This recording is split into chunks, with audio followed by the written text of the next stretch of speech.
Hi there, everybody. Danny Vaughn from Taiketo here. How you doing? Doing another one of my Q&A videos.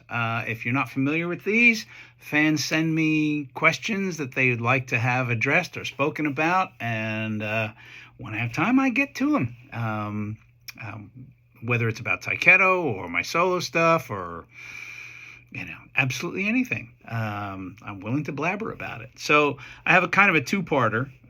Two questions sent from Brad Littlejohn, and we won't penalize him for the two questions because they're both good ones. First one's an easy one. Do I keep in touch with Michael, Brooke, and Jimmy, the original members of Taiketo? And the answer is, oh, yes, indeed, I do. Particularly Michael and I are thick as thieves, always talking almost every day, WhatsApping each other back and forth. You know, what men of our age talk about. The weather, how our knees hurt, what medications we're taking, but lots of other stuff. And we've had a whole new relationship open up because we're not discussing as much music and touring and recording and budgets and all the stuff that we used to spend our time talking about. So now we just get to be friends and talk about life, the universe, and everything, and drop in and visit each other once in a while. And it's just expanded our relationship and our brotherly love for one another, and I couldn't be happier. I'm not as in touch with Brooke and Jimmy as much, but we do email regularly from time to time, and all is good, basically. All good friends, and I'm very, very glad for that. Can't say that with too many bands that have been around for 30-something years. Brad then asked, he said, you talked about what happened post-Strength in Numbers and how you left the music industry for a while. Could you talk about what brought you back and how Riverside had a big part of it? I think what he's referring to there is Soldiers and Sailors on Riverside, which was my first solo album coming out of retirement. So yeah, I left Taiketo at the end of 1995. We had toured very, very hard all through Europe, and there were any number of reasons when you put them all together that signaled it was time for me to step back.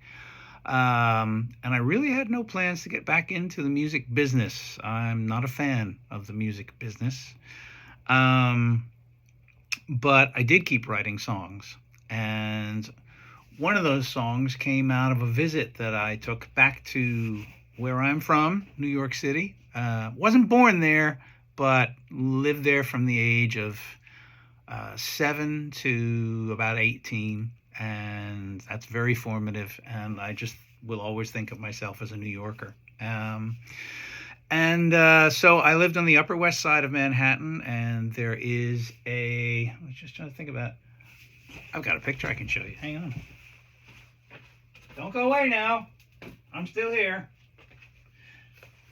There is a monument on at Riverside Park at 91st Street.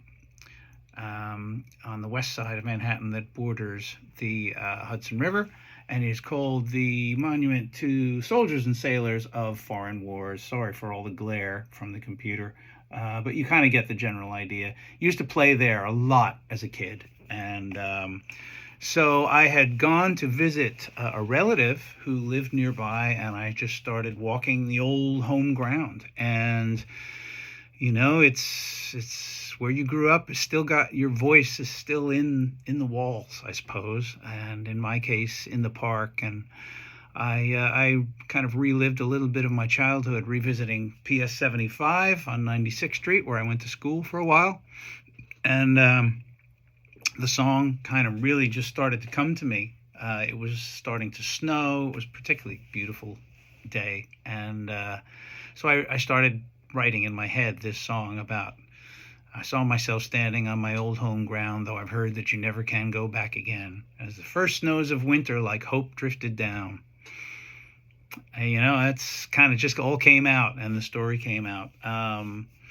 And I had a little tape machine and a little sequencer that I just kept my ideas on, kept writing them down, kept recording them, just in case, someday, who knows.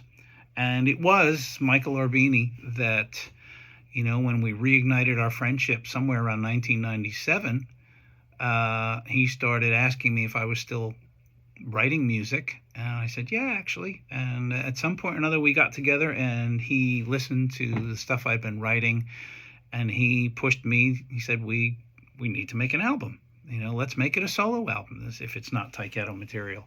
So that's kind of how it all came about, very, very organically. And then we found a small record label in the UK that was interested in the music I was making and releasing a Danny Vaughan solo project. Michael introduced me to Kyle Cummings, a keyboard player, and we got Jamie Scott back from the Strength and Numbers lineup in Taiketo to play bass. PJ Zitarosa was also found a friend of Michael's, and he came in to play guitar on my first two solo albums, this one and Fearless. And it just reignited my love of making music. And you just put it out there and hope that somebody out there likes it and wants to listen to it. And that was the year 2000. So 25 years later, new Taiketo album coming out in March. And I've got plenty of material for another solo album in the near future. So somehow or other, the music keeps on rolling. Hope that answers your question, and thanks very much for asking. Please hit like, subscribe. Want to get as many people out there checking out our videos, where there will be a lot more coming in the coming year, that's for sure. Have a great summer.